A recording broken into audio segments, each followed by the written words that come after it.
Indicator.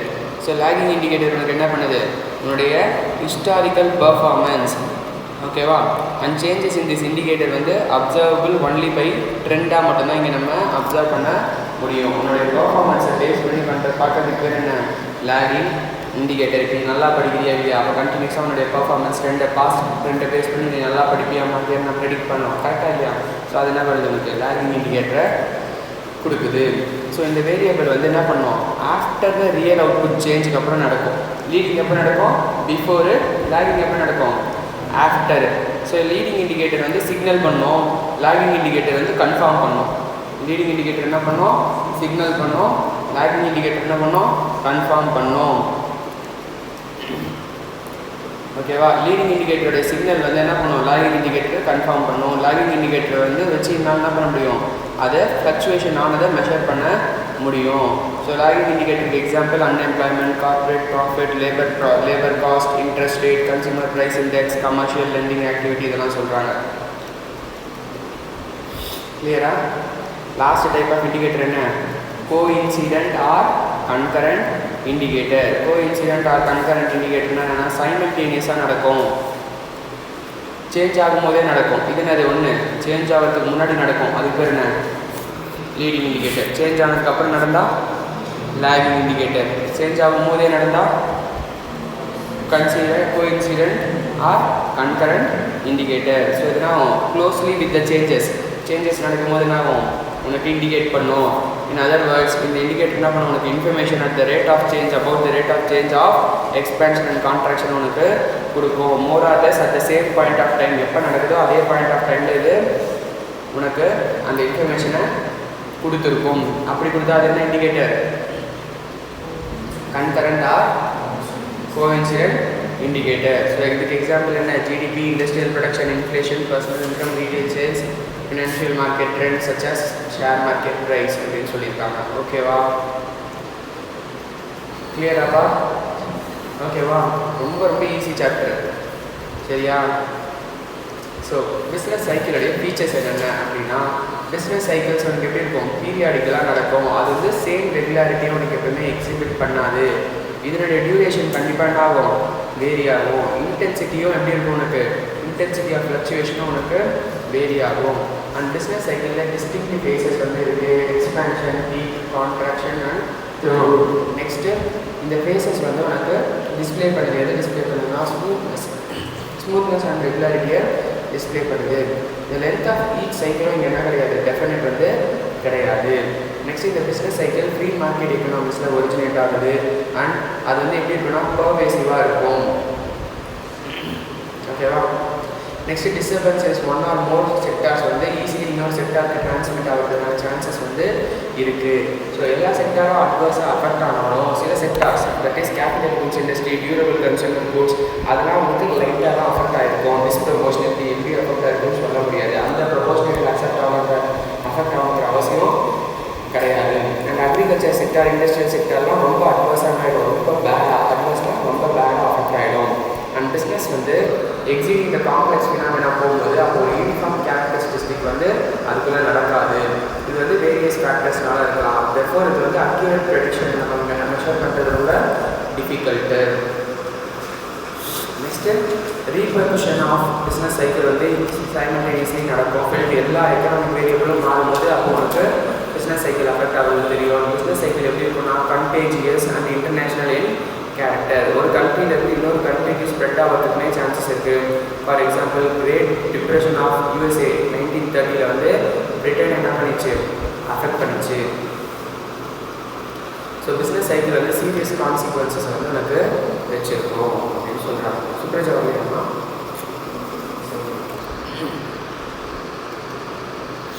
Next causes of business cycle என்னென்னா external causes and internal causes or combination of both.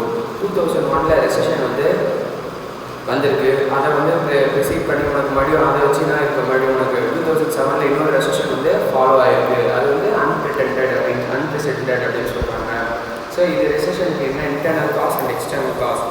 Internal காஸ்ட்னா fluctuation in demand, fluctuation in investment, அப்புறம் variation in government spending, macro economic policy, money supply, psychological factor. External cost என்ன சொல்கிறாங்க, war, Russia Ukraine war recession, technology shock, natural factors and population growth. So இதுதான் வந்து நமக்கு சொல்கிறாங்க. So internal fluctuation first என்ன fluctuation இந்த effective demand. So effective டிமாண்டில் என்ன இருக்குது, அக்ரிகேட் எஃபெக்டிவ் டிமாண்ட்னா ஒரு கண்ட்ரியோடைய டோட்டல் எஃபெக்டிவ் டிமாண்ட் அதில் ஃப்ளக்சுவேஷன் நடக்குது. ஸோ எஃபெக்டிவ் டிமாண்ட் என்ன, effective demand means willingness and ability of consumer to purchase good at different prices. So free market எக்கனாமியில் எப்படி இருக்கும், மேக்ஸிமம் ப்ராஃபிட் வந்து பிஸ்னஸ் எய்ம் பண்ணியிருப்பாங்க. So aggregate level of demand வந்து அதில் அது பிஸ்னஸ் என்ன பண்ணும், இன்டியூஸ் பண்ணி அதிகமாக ப்ரொடியூஸ் பண்ண வைக்கும். ஸோ அதனால் அதிகமாக ப்ரொடியூஸ் பண்ணியிருப்பான், அதிகமான எம்ப்ளாய்மெண்ட் இருக்கும். பட் அக்ரிகேட் டிமாண்ட் வந்து அவுட் ஸ்ட்ரிப்ஸ் அக்ரிகேட் சப்ளையாக இருக்குது அப்படின்னா அப்போ இன்ஃப்ளேஷன் வந்துடும். ஓகேவா, சப்ளையோட டிமாண்ட் ரொம்ப அதிகமாக இருக்குன்னா என்ன ஆகிடும், நமக்கு இன்ஃப்ளேஷன் வந்துடும். Against this if demand is low என்ன ஆகும், லெஸர் அவுட்புட் தான் இருக்கும். அண்ட் இன்கம் அண்ட் எம்ப்ளாய்மெண்ட் எல்லாமே கம்மியாக இருக்கும். இன்வெஸ்டர் ஸ்டாக்கை விற்க ஆரம்பிச்சிருவான் அண்ட் சேஃப் இன்வெஸ்ட்மெண்ட் பண்ண ஆரம்பிச்சிருவான். ட்ரெடிஷ்னலி அது வேல்யூ யூஸ் பண்ணாத மாதிரி இன்வெஸ்ட்மெண்ட்டை பண்ண ஆரம்பிச்சிருவான். Like gold, bond, US dollar அந்த மாதிரி விஷயத்தில் இன்வெஸ்ட்மெண்ட் பண்ண ஆரம்பிச்சிருவான். ஒரு கம்பெனி எம்ப்ளாயிஸை வேலையை விட்டு தூக்க ஆரம்பிச்சிருவாங்க. ஸோ எல்லோரும் எம்ப்ளாயிஸ் என்ன பண்ணுவாங்க, ஜாப் விட்டு போயிட்டு எதுவுமே பண்ண முடியாமல் நெசசிட்டிஸ்க்காக வாழ ஆரம்பிச்சிருவாங்க. ஸோ இது வந்து நமக்கு டவுன் ஸ்பைரல் காஸ் பண்ணிடும். ஸோ இந்த சைக்கிள் என்ன பண்ணுவாங்க, என்னுடைய ஓன் ப்ரைஸை ஃபிக்ஸ் பண்ண முடியாத மாதிரி ஸ்டாப் பண்ணிடும். ஸோ தட் லோ இன்வெஸ்டர்ஸ் மட்டும் தான் இருப்பாங்க. அப்புறம் கேஷை வந்து பை பண்ண ஆரம்பிச்சிருவாங்க. ஸோ இது வந்து ரொம்ப லாங் டைம் எடுக்கலாம். ஈவன் இது வந்து டிப்ரெஷனுக்கு ஒன்று தள்ளலாம். நெக்ஸ்ட்டு எக்ஸ்போர்ட் அண்ட் இம்போர்ட்டுக்குள்ள டிஃபரன்ஸஸை நெட் ஃபாரின் டிமாண்ட் அப்படின்னு சொல்லுவாங்க. என்ன சொல்லுவாங்க, எக்ஸ்போர்ட் அண்ட் இம்போர்ட்டுக்குள்ள டிஃபரன்ஸஸை நெட் ஃபாரின் டிமாண்ட். ஸோ இந்த காம்போனன்ட் ஆஃப் அக்ரிகேட் டிமாண்ட் வந்து என்ன பண்ணுவோம், வேரியேஷன் இன் எக்ஸ்போர்ட் அண்ட் இம்போர்ட்டையும் டீல் பண்ணும். அதனால் நமக்கு என்ன ஆகும், பிஸ்னஸ் ஃப்ளக்சுவேஷன்ஸும் வரும். So increase in aggregate demand வந்து நமக்கு என்ன பண்ணணும்னா எக்ஸ்பேன்ஷன் கண்டிஷன் அவனுக்கு கொடுக்கும். ஓகேவா, டிக்ரீஸ் இன் அக்ரிகேட் டிமாண்ட் என்ன பண்ணுவோம், ரெசெஷன் கண்டிஷன் அவனுக்கு கொடுக்கும் அப்படின்னு சொல்கிறாங்க. சரியா, இப்போ எக்கனாமிக்ஸில் இன்டர்ல எக்கனாமிக்ஸ் கிடையாது, மறுபடியும் உங்களுக்கே தான் அந்த எக்கனாமிக்ஸ் இருக்குது. ஓகேவா, ஸோ இது ஸ்டடின்றாங்கல்ல, அது மைக்ரோ எக்கனாமிக்ஸ் இல்லை, இப்போ மேக்ரோ எக்கனாமிக்ஸ் வந்து ஃபவுண்டேஷன்லேயே வந்துருச்சு சிலபஸ். சரியா, நெக்ஸ்ட்டு ஃப்ளக்சுவேஷன் இன் இன்வெஸ்ட்மெண்ட் ஃப்ளக்சுவேஷனை வந்து ப்ரைம் காஸ் என்னென்னா பிஸ்னஸ் சைக்கிள்ஸ் தான். ஸோ இன்வெஸ்ட்மெண்ட் ஸ்பெண்டிங் எதை பேஸ் பண்ணியிருக்கோம், வாலடைல் ஆஃப் அக்ரிகேட் டிமாண்டை பேஸ் பண்ணியிருக்கோம். ஸோ இன்வெஸ்ட்மெண்ட் வந்து ஃப்ளக்சுவேட் ஆகும்போது ப்ராஃபிட் எக்ஸ்பெக்டேஷனும் சேஞ்ச் ஆகும். நியூ இன்வென்ஷன் வந்து உன்னோட இன்வெஸ்ட்மெண்ட்டை இன்க்ரீஸ் பண்ணும். காஸ்ட் எஃபிஷியன்ட் ப்ராஃபிட் அதிகமாகிறதுக்கு வாய்ப்பு இருக்குது. ஆர் இன்வெஸ்ட்மெண்ட் ரைஸ் ஆகும்போது ரேட் ஆஃப் இன்ட்ரெஸ்ட்டும் ரொம்ப கம்மியாக இருக்கும் எக்கானமியில். ஓகேவா, இன்க்ரீஸ் இன் இன்வெஸ்ட்மெண்ட் வந்து நம்ம என்ன பண்ணுவோம், அக்ரிகேட் டிமாண்டை ரைட் ஷிஃப்ட் வந்து கொடுக்கும். அண்ட் அதை வந்து எக்கனாமிக் எக்ஸ்பேன்ஷன் சொல்லலாம். பட் டிக்ரீஸ் இன் இன்வெஸ்ட்மெண்ட்டை having opposite effect, that is contraction in economy அப்படின்னு சொல்லலாம். கிளியரா, நெக்ஸ்ட்டு வேரியேஷன் இன் கவர்மெண்ட் ஸ்பெண்டிங்கை பொறுத்தும் உனக்கு என்ன ஆகும், இம்பேக்ட் வந்து அக்ரிகேட் எக்கனாமிக் ஆக்டிவிட்டியில் நடக்கும். ஸோ அதில் ஃபஸ்ட்டு மேக்ரோ எக்கனாமிக் பாலிசியை மானிட்டரி பாலிசி அண்ட் ஃபிஸ்கல் பாலிசின்னு சொல்கிறாங்க. ஸோ அதை பற்றி டீட்டெயிலாக பின்னாடி படிப்போம். அதுவும் உன்னுடைய பிஸ்னஸ் சைக்கிள் அஃபெக்ட் பண்ணும். எக்ஸ்பேன்ஷனரி பாலிசி வந்து என்ன பண்ணும், கவர்மெண்ட்டுடைய ஸ்பெண்டிங் அதிகப்படுத்தும், டேக்ஸை கம்மி பண்ணும். இது வந்து உன்னுடைய அக்ரிகேட் டிமாண்டை பூஸ்ட் பண்ணுறதுக்கு ஹெல்ப்ஃபுல்லாக இருக்கும். ஸோ அக்ரிகேட் டிமாண்டை பூஸ்ட் ஆச்சுன்னா என்ன பேசுது, எக்ஸ்பேன்ஷன் ஆர் பூம். ஓகேவா, and softening the interest rate often motivated with political motives lead to inflationary effect, decline in unemployment rate, இதெல்லாம் நடக்கும். இன்ஃப்ளேஷனரி மெஷர்ஸ்லாம் எடுப்பாங்க. ஸோ அது வந்து கவர்மெண்ட் ஸ்பெண்டிங்கை ரெடியூஸ் பண்ணணும், டேக்ஸஸை இன்க்ரீஸ் பண்ணணும், இன்ட்ரெஸ்ட் ரேட்டை டவுன் பண்ணணும். இன்ட்ரெஸ்ட் ரேட் டவுன் ஆச்சுன்னா அக்ரிகேட் டிமாண்ட் கம்மி ஆகிடும். ஸோ எக்கனாமிக் ஸ்லோ டவுன் ஆகிடும். ஸோ இது வந்து என்ன ஆகிடும், ரிசெஷனுக்கு போயிடும். கிளியரா, இப்போ நம்ம டேக்ஸை எப்படி இன்க்ரீஸ் பண்ணிட்டு இருக்காங்க இந்த மாதிரி. சரியா, next money supply. So money சப்ளைன்றது ஒரு பியூர்லினா மணி ரிலேட்டடான phenomena. And planned changes in supply of money. People கிட்ட மணி, ஒவ்வொருத்தர்கிட்ட எவ்வளோ மணி இருக்கோ அதான அது மணி சப்ளை. ஸோ அதுவும் உன்னுடைய எக்கனாமிக்காக டிமாண்ட் அண்ட் சப்ளையை அஃபெக்ட் பண்ணும். இன்க்ரீஸ் இன் மணி சப்ளை என்ன பண்ணும், உன்னுடைய டிமாண்ட் அதிகப்படுத்தும். ஸோ எக்ஸ்பேன்ஷன் ஆகும். டிக்ரீஸ் இன் மணி சப்ளை என்ன ஆகும், டிமாண்டை கம்மி பண்ணும்.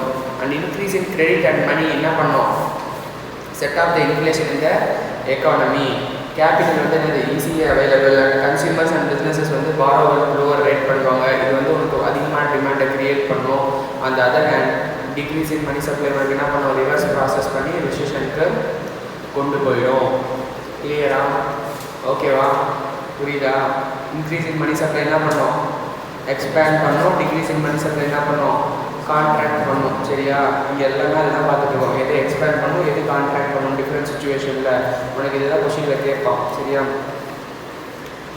Next psychological factor. சைக்கலாஜிக்கல் ஃபேக்டர்னா anticipation of the business community.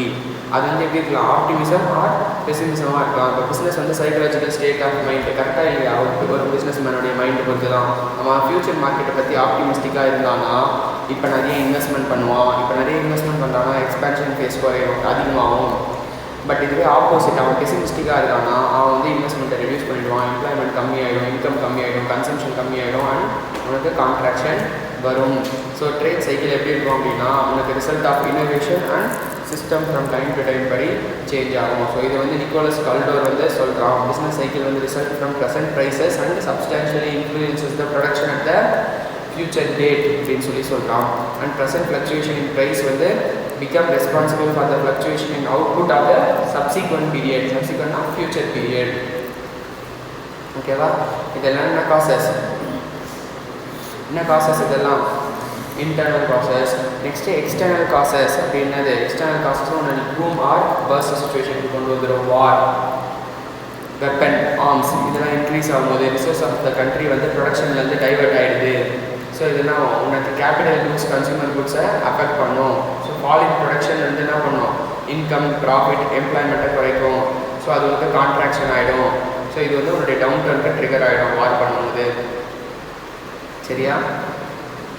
என்னவா போஸ்ட் வார் ரீகன்ஸ்ட்ரக்ஷன். ஸோ இப்போ வார் நடக்குது, பில்டிங் எல்லாத்தையும் அடித்து உடச்சிடுவானுங்க.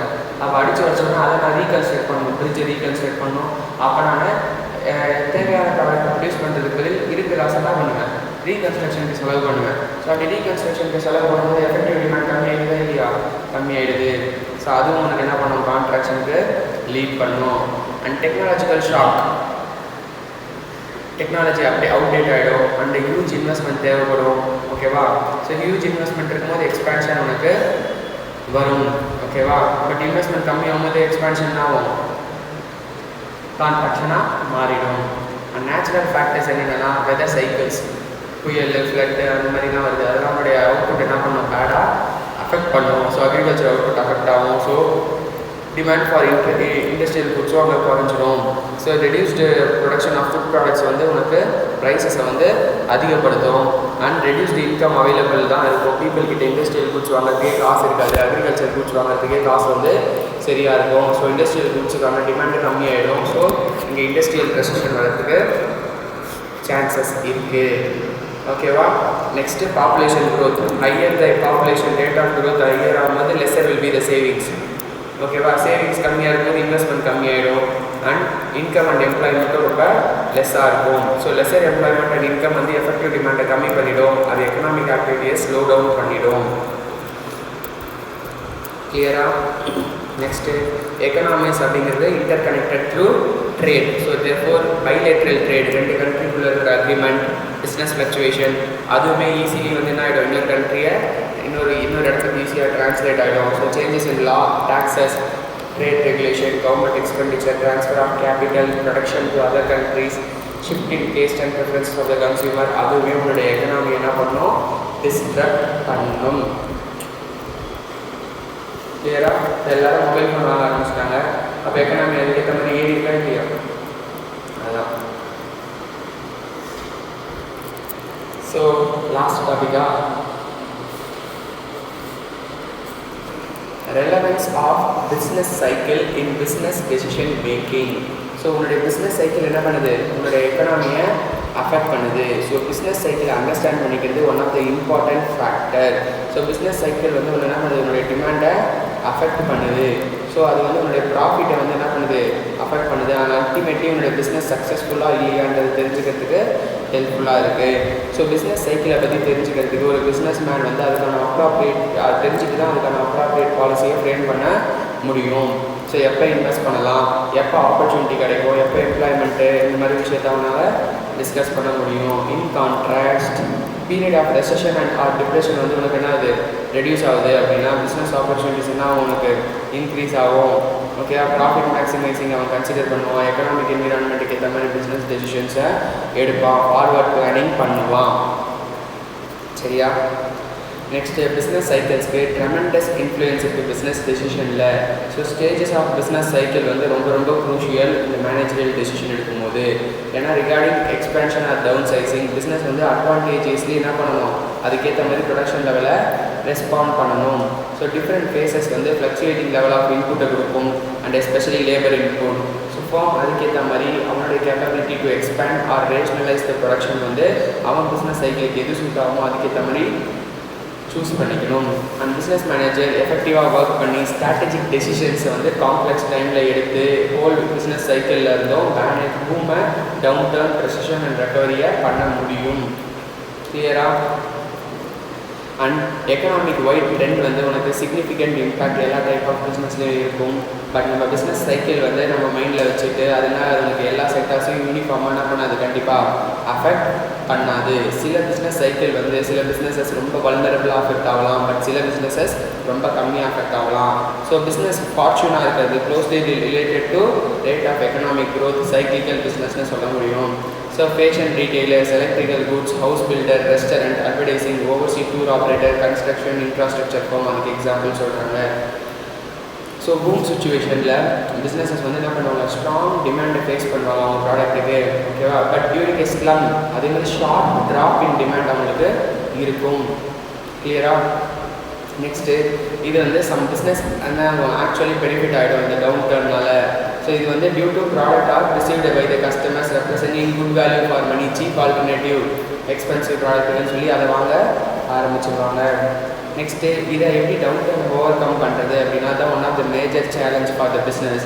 இந்த ஃபேஸை வந்து அவங்க அண்டர்ஸ்டாண்ட் பண்ணிட்டு நியூ பிஸ்னஸ் என்ன பண்ணலாம் அப்படின்றத டிசைட் பண்ணி மார்க்கெட்டுக்குள்ளே என்ட்ரு ஆகணும். So stage of business cycle வந்து ரொம்ப ரொம்ப important for new product launch. So surviving the sluggish business environment அந்த சைக்கிள்லேருந்து பிஸ்னஸ் பிளானை மாற்றி அதுக்கேற்ற பாலிசியை செட் பண்ணி new product, new price, new promotions பண்ணி அவங்க என்ன பண்ணலாம், மேலே வரலாம். இப்போ ரிலையன்ஸ் இண்டஸ்ட்ரி எப்படி ஃபர்தராக ஃபியூச்சரிஸ்டிக்காக யோசிச்சு கொஞ்ச நாள் ஆயில் எல்லாமே காலி ஆகிடும், அதனால் பெட்ரோல் ஷேர் எல்லாமே சேல் பண்ணிவிட்டு என்ன பண்ணிட்டாங்க, எதை வாங்க ஆரம்பிச்சிட்டாங்க, டேட்டா.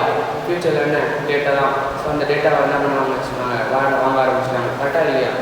புரியுதாப்பா? ரிலையன்ஸ்ன்றது ஃபஸ்ட்டு ஒரு துணி கடை. ரிலையன்ஸ் ஃபஸ்ட்டு என்னது பிஸ்னஸ் ஸ்டார்ட் பண்ணும்போது ஒரு துணி கடை. அதுக்கப்புறமா அவங்க எந்த இதுக்குள்ளே போனாங்க, பெட்ரோலியம்குள்ளே மேஜராக போனாங்க, இண்டஸ்ட்ரீஸ்குள்ளே போனாங்க. இப்போ மேஜராக இதுக்குள்ளே வந்தாங்க டேட்டா, ஜியோ அதுக்குள்ளே வந்துட்டாங்க. நெக்ஸ்ட்டு எதுக்குள்ளே டார்கெட் பண்ணிட்டு இருக்காங்க, மறுபடியும் அதே துணி கடை, அதே சூப்பர் மார்க்கெட்டு. கரெக்டாக இல்லையா? ரிலையன்ஸ் பாயிண்ட்டு டிஜிட்டல்னு இன்றைக்கி தேவையான ட்ரெண்டுக்கு ஏற்ற மாதிரி என்ன பண்ணுறாங்க, மாற ஆரம்பிக்கிறாங்க. கரெக்டாக? ஸோ பிஸ்னஸ்க்கு இதுக்கு ஏற்ற மாதிரி அவங்களுக்கு சேஞ்ச் பண்ணுறதுக்கு ஹெல்ப்ஃபுல்லாக இருக்கும். ஸோ ஜென்ரலாக எக்கனாமிக் ஃபோர்காஸ்ட் வந்து பர்ஃபெக்டாக ரிலே பண்ண முடியாது. ஓகேவா? ஏன்னா இது வந்து நமக்கு எய்தர் கன்ஃபார்ம்டும் கிடையாது ஆர் உன்னுடைய உள் உணர்வும் கிடையாது, இன்ட்யூஷனும் கிடையாது. அண்டர்ஸ்டாண்டிங் த பிஸ்னஸ் சைக்கிள் தான் ரொம்ப ரொம்ப இம்பார்ட்டன்ட். அதனுடைய இம்ப்ளிகேஷன், கரண்ட் எக்கனாமிக் கண்டிஷன், அதனுடைய கரண்ட் அண்ட் ஃபியூச்சர் பிஸ்னஸ் ஆக்டிவிட்டியை அஃபெக்ட் பண்ணும். அண்ட் இது பிஸ்னஸை வந்து என்ன பண்ணுது, to better anticipate the market and response with the greater அலர்ட்னஸோட பண்ண வைக்கிது. ஹவவர் ஒன்றா எடுத்துக்கிட்டேன் அப்படின்னா இது கேர்ஃபுல்லாக அப்ளை பண்ணினா உன்னால் எக்கனாமிக் ஃபோர்காஸ்ட் பண்ணி பிஸ்னஸ் ஃபார்ம் என்ன பண்ண முடியும், ப்ரிப்பேர் ஃபார் சேஞ்சஸ்க்கு ரெடி பண்ண முடியும். எந்த டைரெக்ஷனில் எக்கனாமி போகுதோ அந்த டைரெக்ஷனுக்கு ப்ரிப்பேர் பண்ண முடியும். எய்தர் முன்னாடியோ ஆர் ஆஃப்டர் சேஞ்சஸ் நடக்கும்போதோ உன்னால் என்ன பண்ண முடியும், அந்த பிஸ்னஸை உனக்கு ப்ரிப்பேர் பண்ண முடியும். கிளியரா? ஓகேவா?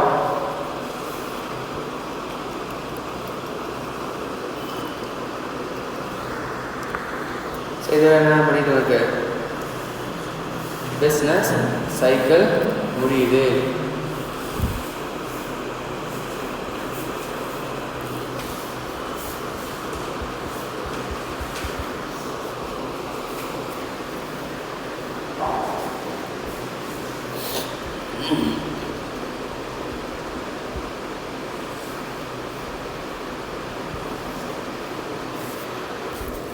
ஸோ மைக்ரோ எக்கனாமிக்ஸ் 5 சாப்டர்ஸோட வந்து கம்ப்ளீட் ஆகுது. என்னென்ன சாப்டர்ஸில் மைக்ரோ எக்கனாமிக்ஸ் கம்ப்ளீட் ஆகுது? என்னென்ன சாப்டர்ஸில் மைக்ரோ எக்கனாமிக்ஸ் கம்ப்ளீட் ஆகுது?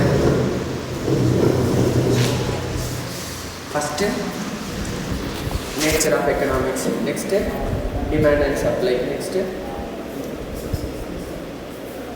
Production and cost, next price and market, next business cycle. ஓகேவா? ஸோ ஃபஸ்ட்டு டிமாண்ட் என்ன பார்த்தோம்? டிமாண்ட்னா என்ன, எது டிமாண்டை டிட்டர்மைன் பண்ணோம், அண்ட் என்னென்னா எக்ஸப்ஷன் டு டிமாண்டுக்காக எப்படி இருக்கும், எலாஸ்டிசிட்டினா எப்படி இருக்கும் அப்படின்னு பார்த்தோம். கரெக்டாக சப்ளைலையும் அதே தான் பார்த்தோம். அண்ட் என்ன இது அடிஷ்னலாக ஈக்லிபிரியம் ப்ரைஸ்னால் என்ன, டிமாண்ட் அண்ட் சப்ளை மீட் ஆகிற பாயிண்ட் என்ன, ஈக்லிபிரியம் ப்ரைஸ். ஓகேவா? Equilibrium point and equilibrium price and equilibrium output சொல்லலாம். நெக்ஸ்ட்டு கன்சியூமர் பிஹேவியர், கன்சியூமர் சர்ப்ளஸ்னால் என்ன, மார்ஜினல் யூட்டிலிட்டினா என்ன, இன்டிஃபரன்ஸ் கவுனா என்ன, அந்த 3 டாபிக் தான் அதில் ஃபுல்லாக பார்த்தோம். கரெக்டாக இல்லையா? இன்டிஃபரன்ஸ் கவுக்குள்ள தான் பட்ஜெட் எல்லாமே நமக்கு அடங்கும். நெக்ஸ்ட் என்ன பார்த்தோம்? ப்ரொடக்ஷன்னா என்ன, என்னென்ன ஃபேக்டர்ஸ் ஆஃப் ப்ரொடக்ஷன் இருக்குது, அண்ட் ப்ரொடக்ஷனில் லாங் ரனில் எப்படி இருக்கும், ஷார்ட் ரனில் எப்படி ப்ரொடக்ஷன் இருக்கும், அவ்வளோதான் பார்த்தோம். ப்ரொடக்ஷனில் காஸ்ட்டில் என்ன பார்த்தோம்? என்ன காஸ்ட், ஆவரேஜ் காஸ்ட்னா என்ன, டோட்டல் காஸ்ட்னா என்ன, மார்ஜினல் காஸ்ட்னா என்ன, ஃபிக்ஸட் காஸ்ட்னா என்ன, வேரியபிள் காஸ்ட்னா என்ன.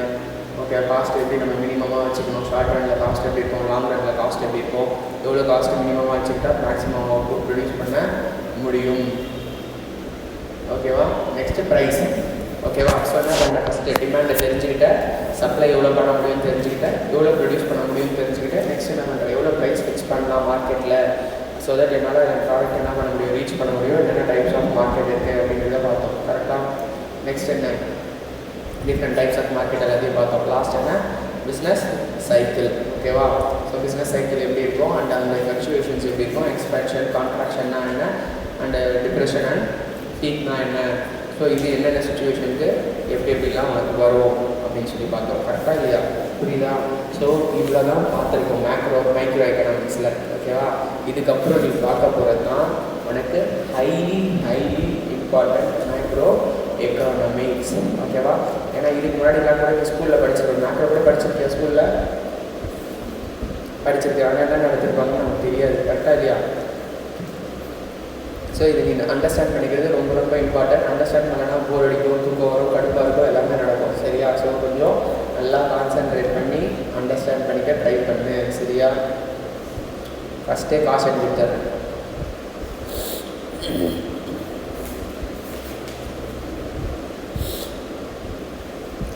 ஸோ இது வந்து ஒரு ஓவர் வியூ தான் வந்து உனக்கு சொல்கிறாங்க இந்த சாப்டரில். சரியா? National income. So national income and national income எப்படி அக்கௌண்ட் பண்ணணும், என்னென்ன different concept of national income இருக்குது, நேஷ்னல் இன்கம் எப்படி மெஷர் பண்ணுவேன், என்னென்ன டிஸ்அட்வான்டேஜஸ்லாம் அந்த சேலஞ்சஸ் நமக்கு நேஷ்னல் இன்கம் அக்கௌண்டிங்கில் இருக்குது அப்படிங்கிறது தான் நம்ம இந்த நேஷ்னல் இன்கம் சாப்டரில் பார்க்க போகிறோம். புரியுதா? ஸோ நேஷ்னல் இன்கம் அக்கௌண்டிங்கை யார் எழுதியிருக்காங்கன்னா Nobel prize winning economist Simon Kuznets and Richard Stone வந்து எழுதியிருக்காங்க. இது வந்து ஒரு system of macro economic accounts. இது வந்து ஒரு system of macro economic accounts. ஓகேவா? ஸோ இது என்னென்ன ஸ்டேஜஸை கவர் பண்ணுது, from the production to final disposal வரைக்கும் கவர் ஆகுது.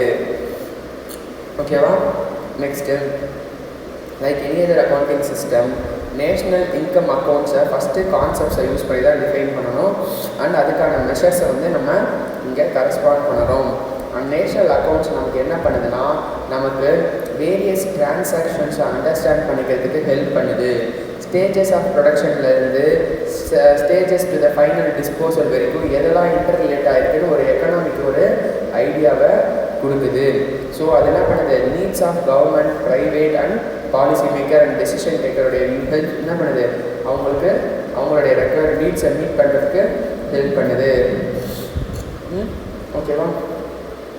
Next so central statistical organisation, இந்த ministry of statistical and program implementation தான் நேஷ்னல் இன்கம் அக்கௌண்ட்ஸுக்கான ரெஸ்பான்சிபிள் பர்சன். அவங்க தான் இந்த நேஷ்னல் இன்கம் அக்கௌண்ட்ஸை மெயின்டைன் பண்ணுறாங்க.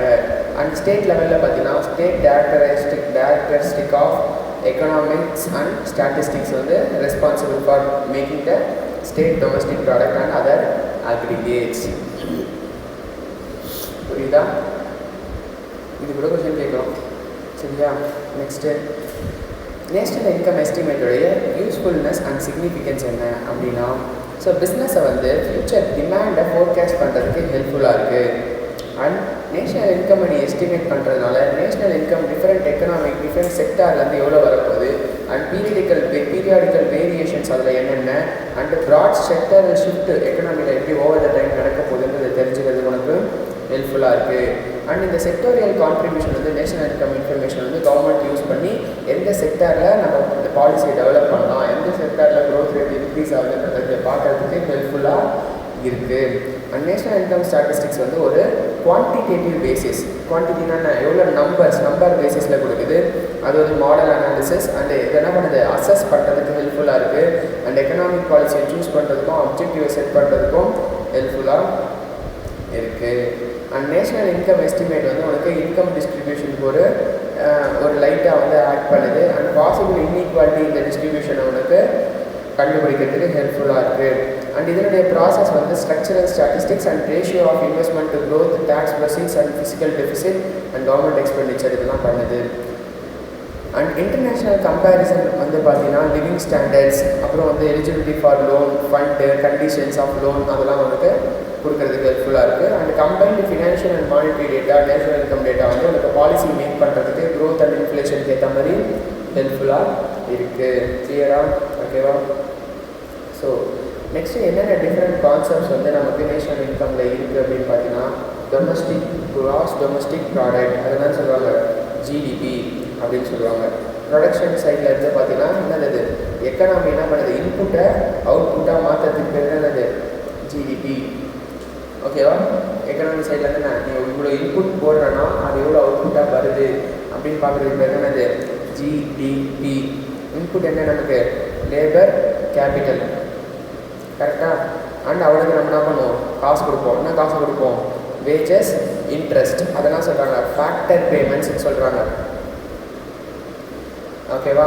ஸோ இந்த விஷயத்தை நீ அண்டர்ஸ்டாண்ட் பண்ணிக்கணும். இப்போது ஒரு இன்புட் இருக்குன்னா இந்த இன்புட்டை நீ அவுட்புட்டாக மாற்றுறதுக்கு நீ யாரை யூஸ் பண்ணணும், இந்த இன்புட்டுக்கு காசு கொடுக்கணும். அந்த காசுக்கு பேர் என்ன, ஃபேக்டர் பேமெண்ட். அந்த ஃபேக்டர் பேமெண்ட் அது வேஜஸ், இன்ட்ரெஸ்ட் அதெல்லாம். இந்த அவுட்புட்டு மறுபடியும் யார் கன்சியூம் பண்ணுவாங்க, இந்த ஃபேக்டர்ஸை தான் கன்சியூம் பண்ணுவாங்க. எவன் தயாரிக்கிறானோ அவனே தான் அதை கன்சியூம் பண்ணுவான். கரெக்டாக இல்லையா? இப்போ நீ ஒரு கம்பெனியில் போய் வேலை செய்கிறப்பா, நீ வந்து என்ன பண்ணுற, ஹமாம் கம்பெனியில் போய் வேலை செய்கிற, நீயே தான் நாளைக்கு கன்சியூம் பண்ண போகிற. கரெக்டாக இல்லையா? இப்போ ஒவ்வொருத்தரும் ஏதோ ஒரு கம்பெனியில் போய் வேலை செய்யலாம், அதுக்கான ஃபேக்டர் பேமெண்ட் எடுத்து பண்ண மாட்டாங்க. அப்போ அந்த ஃபேக்டர் பேமெண்ட் தான் படி நாளைக்கு உன்னுடைய டிமாண்டை டிட்டர்மைன் பண்ணுமா பண்ணாதான். அதுதான் உன் கையில் இன்கமாக வந்துருக்குமா, இந்த இன்கம் தான் இப்போ நீ ஸ்பெண்ட் பண்ணுவியா, எதில் ஸ்பெண்ட் பண்ணுவேன், இந்த அவுட்புட்டில் எதில் ஸ்பெண்ட் பண்ணுவேன், இந்த அவுட்புட் தான் நீ யூஸ் பண்ணுவேன், வாங்கி கன்சியூம் பண்ணுவேன். புரியுது என்ன சொல்கிறேன்னு? ஸோ இதுனா ஒரு சைக்கிள். கிளியராக? இந்த சைக்கிளை நீ பண்ணி நல்லா அண்டர்ஸ்டாண்ட் பண்ணிக்கணும். கிளியராக? ஸோ ஃபஸ்ட்டு ஜிடிபி, ஃபஸ்ட்டு என்ன சொல்கிறாங்க, ஜிடிபினா என்ன அப்படின்னு சொல்கிறாங்க. கிளியராக? ஓகேவா? கிளியராமா? ஸோ ஜிடிபிங்கிறது கிராஸ் டொமஸ்டிக் ப்ராடக்ட். ஜிடிபிங்கிறது என்னது, gross domestic product. So gross domestic product என்னென்னா value of all final goods. Gross domestic product என்னது, value of all final goods. Final கூட்ஸ்னால் என்ன, இன்டர்மீடியட் கூட்ஸ்னால் என்ன,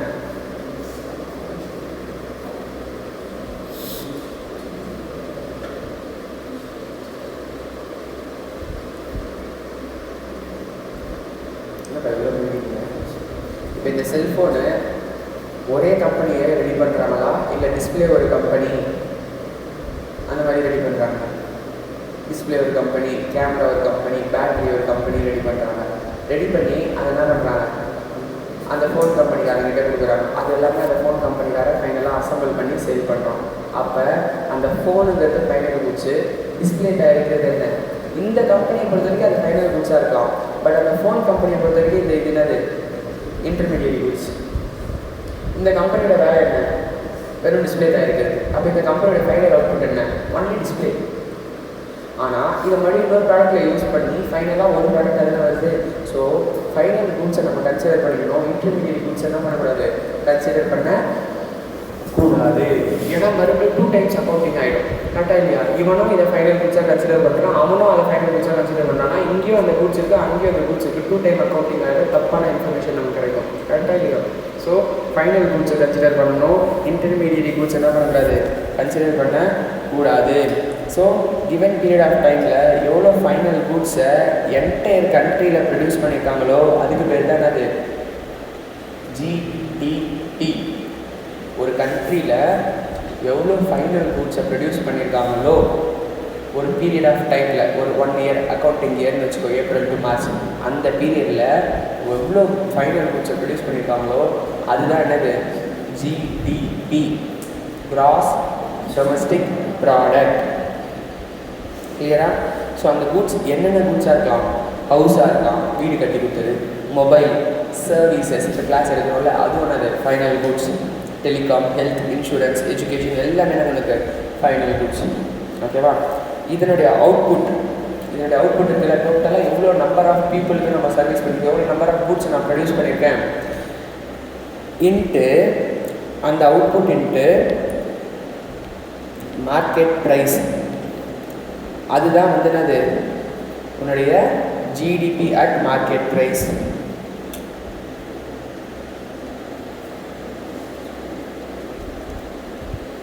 புரியுதா?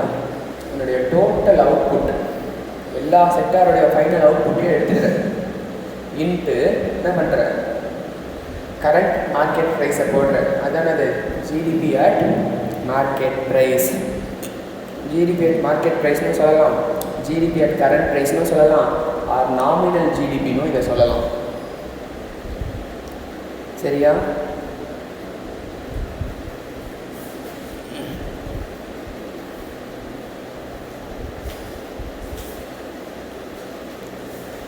Next GDP at real price, real GDP, அதுனது nominal GDP. இப்போ real ஜிடிபின்னா என்னென்னா, இப்போ நான் வந்து இந்த வருஷம் எடுக்கிற கிளாஸ்க்கும் அடுத்த வருஷம் எடுக்கிற கிளாஸ்க்கும் ஸ்டூடெண்ட்ஸ் இன்க்ரீஸ் ஆகிருப்பாங்க, இன்க்ரீஸ் ஆகிட மாட்டாங்களா? இன்க்ரீஸ் ஆகிருப்பாங்க. அப்போது அதையும் இதையும் என்னால் கம்பேர் பண்ண முடியுமா? போன வருஷம் இவ்வளோ ஜிடிபி இருந்துச்சு, இந்த வருஷம் இவ்வளோ ஜிடிபி இருக்குது அப்படின்னு என்னால் கம்பேர் பண்ண முடியுமா? அப்படி கம்பேர் பண்ணால் அது தப்பான இன்ஃபர்மேஷனாக இல்லையா? கரெக்டாக இல்லையா? புரியுதானே சொல்கிறேன்னு?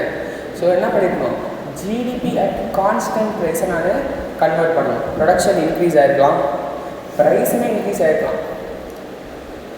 போன வருஷம் மார்க்கெட் ப்ரைஸ் 10 ரூபா, இந்த வருஷம் மார்க்கெட் ப்ரைஸ் 20 ரூபா இருக்கலாம். அப்போ ஜிடிபி இன்க்ரீஸ் ஆகிருக்கும். மார்க்கெட் ப்ரைஸ்னால ஜிடிபி இன்க்ரீஸ் ஆச்சு, ஆனால் உங்களுடைய ரியல் அவுட்புட் இன்க்ரீஸ் ஆச்சு நம்ம சொல்ல முடியுமா? வாட் இஸ் ஜிடிபின்னு சொன்னேன், ஃபைனல் அவுட்புட் தான் ஜிடிபி சொன்னேன். அப்போ இன்க்ரீஸ் ஆச்சு நம்ம சொல்ல முடியுமா? சொல்ல முடியாது. ஸோ அதுக்கு என்ன பண்ணணும், ரியல் ஜிடிபியை நீ கன்வெர்ட் பண்ணணும்னா கான்ஸ்டன்ட் ப்ரைஸ் எடுத்துக்கணும். ரியல் ஜிடிபி கன்வெர்ட் பண்ணணும்னா பண்ணணும், கான்ஸ்டன்ட் ப்ரைஸ் எடுத்துக்கணும். அப்போ தான் உங்களுக்கு என்ன ஜிடிபி கிடைக்கும், ரியல் ஜிடிபி கிடைக்கும். ஸோ சிம்பிளாக சொல்ல போனோம்னா இண்டெக்ஸேஷன் அப்படின்னு சொல்லிட்டு ஒரு சாப்டர் படிச்சிருப்பேன் மேக்ஸில், base price, first year price. அப்போ என்ன பண்ணுவேன், அப்போ ஃபஸ்ட் இயர் ப்ரைஸை பேஸ் ப்ரைஸுக்கு கன்வெர்ட் பண்ணுவேன். ஃபஸ்ட் இயரில் இருக்கிறது அது பேஸ் இருக்கிறது ஃபஸ்ட் இயருக்கு கன்வெர்ட் பண்ணுவேன். ஸோ அப்போ கான்ஸ்டன்ட் ப்ரைஸில் உன்னால் என்ன பண்ண முடியும், ஜிடிபி ஏறிச்சா இல்லையான்னு உன்னால் என்ன பண்ண முடியும், சொல்ல முடியும். அதுக்கு பேர் தான் அது ரியல் ஜிடிபி. கிளியரா? ஓகேவா?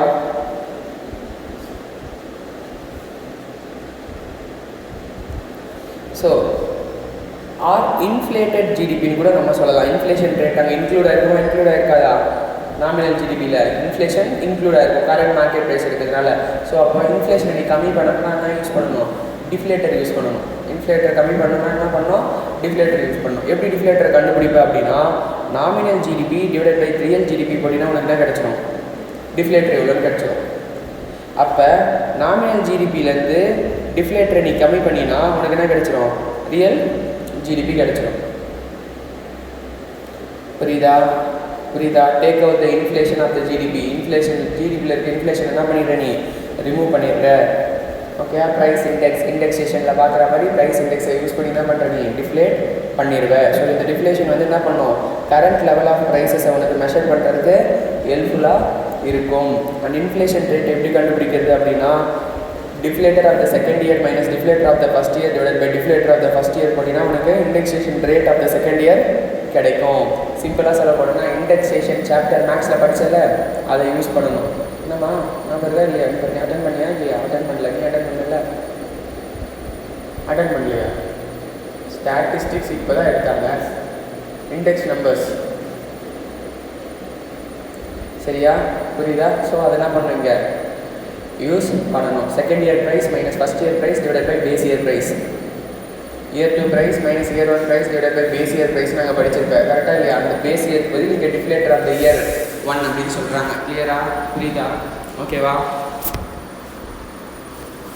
ஸோ ஜிடிபி டிஃப்ளேட்டர் வந்து எக்ஸ்பெக்டட் டு ரீச் இந்த பாயிண்டில் போகிறதுக்கு சான்சஸ் இருக்குது அப்படின்னு சொல்லி ஒரு டேட்டா வந்து உனக்கு கொடுத்துருக்காங்க. இந்த வருஷம் இந்த பாயிண்டில் டிஃப்ளேஷன் போகிறதுக்கு வாய்ப்பு இருக்குது. ஸோ உனக்கு வந்து கண்டுபிடிக்க சொல்கிறாங்க deflator. Find out the GDP deflator and interpret it அப்படின்னு சொல்கிறாங்க. ஸோ கண்டுபிடி பார்ப்போம் டிஃப்ளேட்டர். என்ன டிஃப்ளேட்டர் சொன்னேன்? Deflator of the first GDP deflator என்ன? Nominal GDP divided by real GDP into 100. So 500 by 500 into 100 என்ன? 100. நெக்ஸ்ட் என்ன? 800 by 650 into 100 என்ன? 123. 1150 by 800 into 100 என்ன? 143. ஸோ இதை தான் வந்து இங்கே டிஃப்ளேட்டராக போட்டிருக்காங்க. நெக்ஸ்ட்டு இப்போ என்ன கேட்குறாங்க? உனக்கு ரியல் ஜிடிபியோட ப்ரைஸ் கேட்குறாங்க. ஸோ அது எப்படி 100க்கு மேலே இருக்குது. இந்த ஜிடிபி இஸ் கிரேட்டர் தென் 100. அப்போ நாமினல் ஜிடிபி வந்து எப்படி இருக்கும்? கிரேட்டர் தென் ரியல் ஜிடிபியாக இருக்கும். GDP of the next year வந்து less than the GDP deflator of the current year அப்படின்னா ப்ரைஸ் வந்து என்ன இருக்குது? ஃபால் ஆகிருக்கு. இஃப் இது கிரேட்டராக இருக்குன்னா ப்ரைஸ் வந்து என்ன இருக்குது? உனக்கு இன்க்ரீஸ் ஆகிருக்கு அப்படின்னு சொல்கிறாங்க. புரியுதா? ஸோ அந்த ப்ரைஸை பேஸ் பண்ணி போகணும் பாயிண்ட்டை. ஓகேவா? ஸோ இங்கே ப்ரைஸை பேஸ் பண்ணி GDP of the second year minus GDP of the first year divide by GDP deflator of the year போட்டு ஒவ்வொரு வருஷத்துக்கும் எவ்வளோ இருக்குது ப்ரைஸ் ஏறி இருக்கா இறங்கியிருக்கான்னு என்ன பண்ணணும் நீ சொல்லணும். கிளியராமா? நெக்ஸ்ட்டு இல்லுஸ்ட்ரேஷன் 2 போடு. Nominal GDP 3000, real GDP 4700. அப்போ டிஃப்ளேட்டர் எவ்வளோ? 63. 100க்கு கீழே இருந்தாலும் அது ப்ரைஸ் ஃபால் ஆகிருக்கு. 100க்கு மேலே இருந்தானே ப்ரைஸு ரைஸ் ஆகிருக்கு.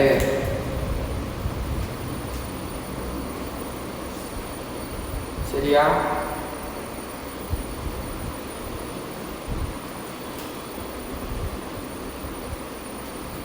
நெக்ஸ்ட் அவங்க என்ன பண்ணிட்டாங்க? டிஃப்ளேட்டர் கொடுக்கறதுக்கு பதில் டேரெக்டாக ப்ரைஸ் இண்டெக்ஸ் உனக்கு கொடுத்துட்டாங்க. ஓகேவா? ஸோ ப்ரைஸ் இண்டெக்ஸ்னா என்ன? பேஸ் இயர் 100னா கரண்ட் இயர் எவ்வளோ? 120. எப்பவுமே ப்ரைஸ் பேஸ் இயர் எவ்வளோ? பேஸ் எவ்வளோ? 100. கரெக்டாக இல்லையா? பேஸ் என்ன? 100 தானே இண்டெக்ஸேஷனில் பார்ப்பேன். பேஸ் 100 இண்டெக்ஸ் நம்பர்ஸில் பார்ப்பல. பேஸ் என்ன? 100. ஸோ அவங்க என்ன சொல்லிட்டாங்க? ப்ரைஸ் இண்டெக்ஸ் 120 சொல்லிட்டாங்க. அப்போ ரியல் ஜிடிபி என்ன? சாரி நாமினல் ஜிடிபி என்ன? Real GDP into price index by 100 போட்டிங்கன்னா நாமினல் ஜிடிபி உனக்கு கிடச்சிடும். கிளியரா? இதுவே ரியல் ஜிடிபி வேணும்னா என்ன பண்ணுவேன்? பேஸ் இயருக்கு போகணும். பேஸ் இயர்னா என்ன பண்ணுவேன்? 100 பை ப்ரைஸ் இண்டெக்ஸ் போடுவேன். சரியா? சரியாப்பா? இல்லுஸ்ட்ரேஷன் 4 அது.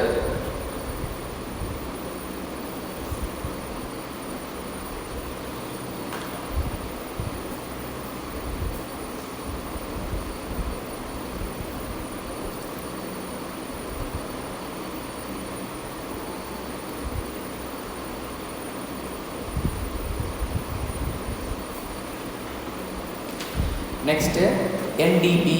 நெக்ஸ்ட் என்னது? என்டிபி. நோட் எடுத்து வீட்டில் போய்ட்டு ஃபார்முலாலாம் எழுதி வை. ஓகேவா? உனக்கு ரிவைஸ் பண்ணி கண்டிப்பாக நிறைய சம்ஸ் கேட்பான். பயங்கரமாக இருக்கும் இந்த சாப்டர். சரியா? ஓகேவா? நெக்ஸ்ட் என்னது? என்டிபி. ஃபஸ்ட்டு என்ன பார்த்தோம்? ஜிடிபி அட் மார்க்கெட் ப்ரைஸ் என்னன்னு பார்த்தோம். நெக்ஸ்ட் என்ன பார்த்தோம்? இப்போ என்டிபி அட் மார்க்கெட் ப்ரைஸ் அப்படின்னா என்னென்னா GDP minus GDP at market price minus depreciation is equal to NDP at market price. GDP at market price minus depreciation is equal to another NDP at market price. அப்போ GDP எப்படி சொல்லலாம்? இன்னொரு வேலை சொல்லணும்னா GDP at market price is equal to NDP at market price plus depreciation அப்படின்னு சொல்லலாம். புரியுதா? சுற்றி சுற்றி இந்த ஃபார்முலாவே தான் உனக்கு மாறி மாறி வரும். ஓகேவா? கிளியரா? இப்போ நம்ம என்ன பார்த்தோம்? ஜிடிபி. Cross domestic product. ஒரு டொமஸ்டிக்னா இந்தியா ஃபுல்லாக எவ்வளோ ப்ராடக்ட் ரெடி பண்ணியிருக்கானோ அது என்னது கிராஸ் டொமஸ்டிக் ப்ராடக்ட். இப்போ ஜிஎன்பி அப்படின்னா என்னது? ஓகேவா, ஜிஎன்பின்னா என்னது அப்படின்னா final goods produced within the domestic territory by a normal resident during the accounting year plus net factor income abroad. என்னது? GDP at market price. ஒரு நார்மல் இந்தியாவில் எவெல்லாம் இருக்கானோ அவெல்லாம் இந்தியாவில் ப்ரொடியூஸ் பண்ணியிருப்பான்ல, அது எல்லாத்தையுமே நான் எடுத்துக்கிறேன். ப்ளஸ் என்ன பண்ணுறேன், நெட் ஃபேக்டர் இன்கம் அப்ராட் பண்ணுறேன். கிளியராமா?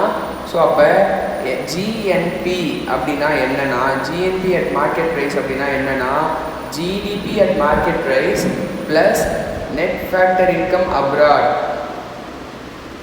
ஓகேவா? நெட் ஃபேக்டர் இன்கம் அப்ராட்னா நெட் காம்பன்சேஷன் ஆஃப் எம்ப்ளாயீஸ். இப்போ ஃபாரினில் ஒருத்தன் வேலை செய்கிறான், இந்தியாவில் ஒருத்தன் வேலை செஞ்சுருப்பான். இந்தியாவிலேருந்து ஃபாரினில் போய் ஒருத்தன் வேலை செய்கிறான், ஃபாரின்லேருந்து இந்தியாவில் ஒருத்தன் வந்து வேலை செஞ்சுருப்பான். இதை ரெண்டுத்தையும் செட் ஆஃப் பண்ணிடணும். அடுத்து தானே அது உனக்கு நெட்டு. ஓகேவா? அதே மாதிரி ஃபாரினில் உனக்கு ஒரு ப்ராப்பர்ட்டி இருக்கும், இந்தியாவில் ஃபாரினில் இருக்கவனுக்கு ஒரு ப்ராப்பர்ட்டி இருக்கும். அது ரெண்டுத்தையும் செட் ஆஃப் பண்ணிடணும். இது வரது தானே அது net.